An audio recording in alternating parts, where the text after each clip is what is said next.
ఆయన మా నాకు సమంగా ధీటుగా రాయగలిగిన ఓ కవి అని నేను అనుకుంటాడు అందశ్రీ ఒకడు వాస్తవంగా. రెండవది ఏంటంటే ఆకాశం అంత తాత్విక నేపథ్యం ఉన్నాడు. శంకర్ మహారాజు వల్ల కానీ శంకర్ మహారాజు వల్ల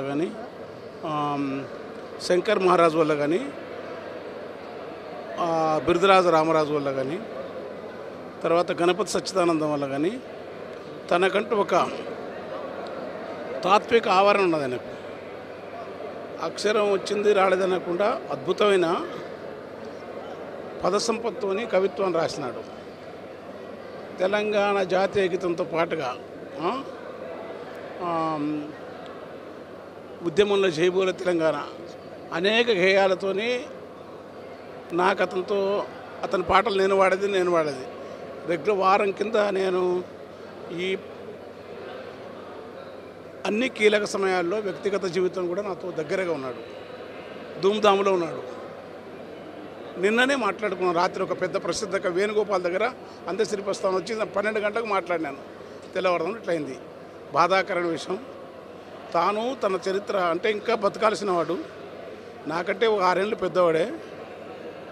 నాకు 66 60 ఉంటాయి నాకు తెలిసి.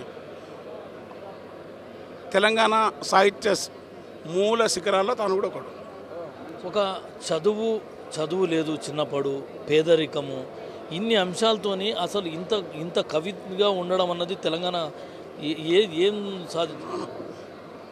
చదువు లేకపోయినా తెలంగాణ సాహిత్య వాతావరణం ఉంది. వరకవి సిద్ధప్ప కూడా చదువు లేదు. వరకవి సొగ్గు కథలో ఉన్నాడు, చదువు ఉండదు. చిరురాళ్ళ బాగయ్యకు తక్కువ చదివే ఉంది. గట్టుపాలపల్లి కవులకు తక్కువ చదువు తెలంగాణలో ఒక పాలకురికి సోమనాథ్ వెన్నెల పదములు, 9 పదములు, 50 పదం అన్నట్టు కీర్తింతరెద్దా అని కీర్తి గంధర్వుడు యక్షగానసరని ఆనాడు నడచోడు చెప్పి దేని ఇక్కడ ఉన్న వాతావరణం ఏంటంటే చదువుకు సంబంధం లేకుండా ప్రజలు చాలామంది గొప్ప కవున్నారు. రాయలసీమలో ఉన్నారు, తెలంగాణ అది తెలుగు నేలలో ప్రత్యేకత. ఇది దానికి సాంప్రదాయం అంటే భక్తి ఉద్యమ సాంప్రదాయం, భక్తి పరంపర సాంప్రదాయం.